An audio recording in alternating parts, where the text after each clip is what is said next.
Welcome friends, स्वागत करता हूँ आपका इस एक नई वीडियो के साथ। इसमें हम डिस्कस करने वाले हैं हुक्स लॉ के बारे में। तो हुक्स लॉ डील करता है कि नंबर ऑफ वाइब्रेशंस के ऊपर जो रीस्टोरिंग फोर्स होता है एफ, जो एक्ट करता है किसी भी कोवैलेंट बॉन्ड पे, जिसको हम यहाँ स्प्रिंग के तौर पे जिसकी डिस्कशन की जाएगी। तो जो रीस्टोरिंग फोर्स एफ एक्ट करता है किसी भी बॉन्ड पे, वो इक्वल्स होता है निगेटिव वैल्यू के एक्स के, जहाँ पर जो एक्स होता है वो होता है स्ट्रेच्ड डिस्टेंस।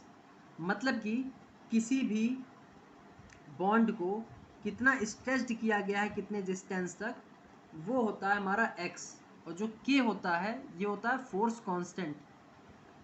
के is the force constant of the spring, और स्प्रिंग को ही हम यहाँ बॉन्ड से डिनोट करेंगे।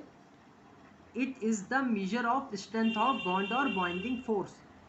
ये जो है मीजर होता है स्ट्रेंथ ऑफ बॉन्ड का या बाइंडिंग फोर्स का। तो जो बाइंडिंग फोर्स होती है वो फोर्स जो दो एटम के बीच में लग के उनको दोनों को बाइंड कर रही है, वो बाइंडिंग फोर्स होती है हमारी। और the frequency of stretching vibrations of any bond can be calculated by Hooke's law. तो ये हुक्स लॉ का एक एडवांटेज है कि जो फ्रीक्वेंसी ऑफ स्ट्रेचिंग वाइब्रेशन की स्ट्रेचिंग वाइब्रेशन की जो फ्रीक्वेंसी होती है कि कितने बार स्ट्रेच्ड हो रहा है वो हमारा बॉन्ड जो है, वो कैलकुलेट की जाती है हुक्स लॉ के द्वारा।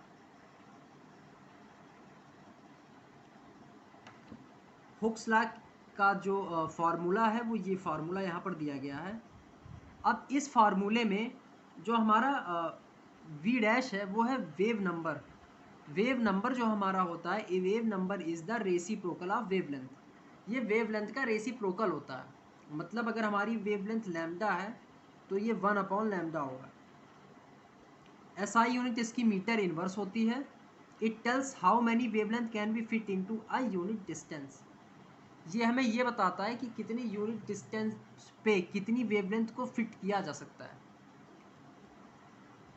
And how many complete wavelength pass at a given point पर सेकेंड, और कितनी वेवलेंथ एक पॉइंट से पास हो सकती है पर सेकेंड में, ये कैलकुलेट करने में हमारी मदद करता है। और जो हमारा c है ये है वेलोसिटी ऑफ लाइट। ये तो सबको पता है, 3 × 10⁸ मीटर पर सेकेंड होती है। कि हमारा बॉन्ड स्ट्रेंथ है। तो जो बॉन्ड स्ट्रेंथ होता है, the strength with which a chemical bond holds two atom together, उसी को हम कहते हैं बॉन्ड स्ट्रेंथ। इसको हमेशा कैलोरीज पर मोल में काउंट किया जाता है।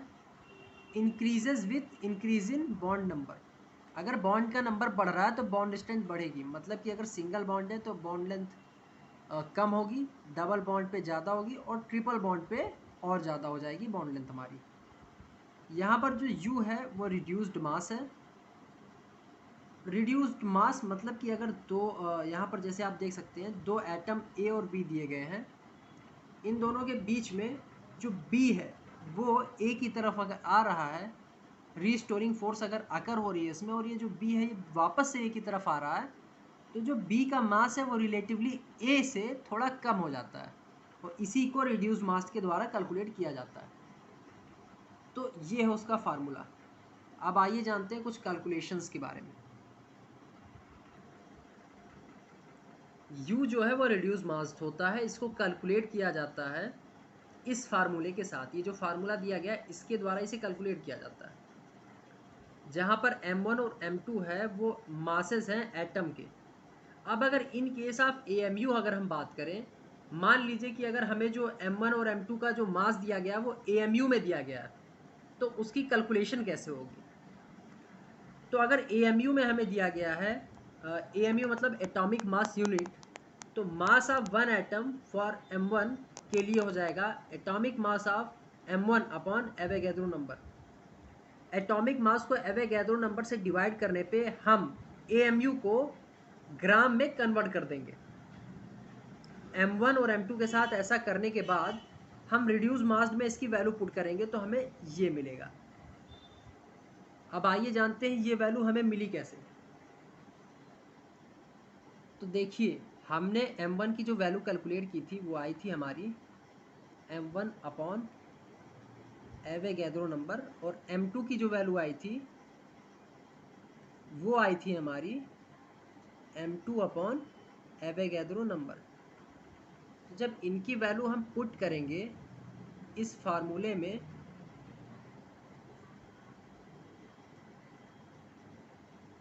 तो होगा क्या कि m1 upon Avogadro into m2 upon Avogadro upon m1 upon Avogadro plus m2 upon Avogadro.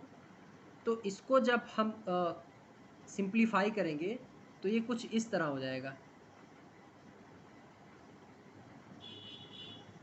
Avogadro का square upon m1 plus m2 upon Avogadro, क्योंकि एलसीएम यहाँ पर जब हम लेंगे तो उसका एलसीएम यही आएगा। और उसके बाद जब हम इसको सिंप्लीफाई करेंगे तो ये कट जाएगा और हमारा जो वैल्यू आएगी वो आ जाएगी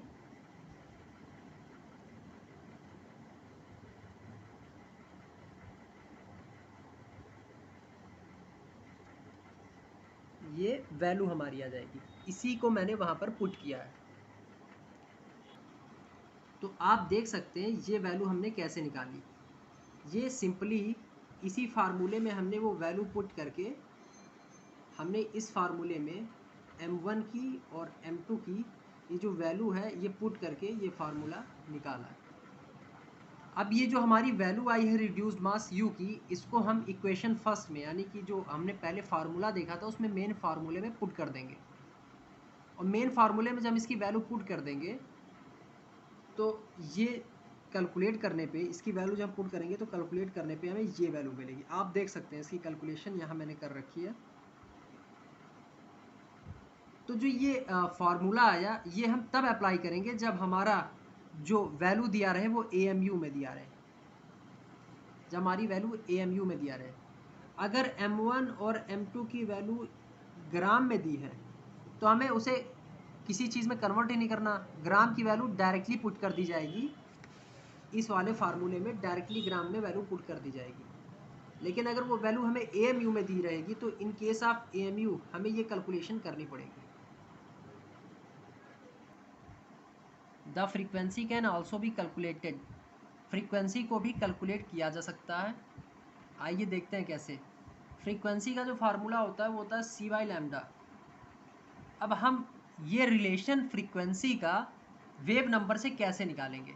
तो फ्रीक्वेंसी इक्वल टू c/λ होता है, c इंटू 1/λ इसको लिखा जा सकता है, और 1/λ हमें पता है क्या होता है, वेव नंबर होता है। तो frequency equal to c into wave number. तो इस वीडियो में यही था, और इसके बाद एक वीडियो और आएगी जिसमें हम न्यूमेरिकल्स को कवर कर रहे होंगे हुक्स लॉ के बारे में। तो ये वीडियो आपको कैसी लगी है कमेंट बॉक्स में ज़रूर बताइएगा। वीडियो को ज़्यादा से ज़्यादा लाइक शेयर कर दीजिएगा। मैंने पिछली भी वीडियो बना रखी थी इसी टॉपिक से रिलेटेड, बट वो थी वुडवर्ड फजल रूल के ऊपर, बस उसमें आपका इतना अच्छा रिस्पॉन्स रहा नहीं है। तो ज़्यादा से ज़्यादा लाइक शेयर करिए। Thank you friends.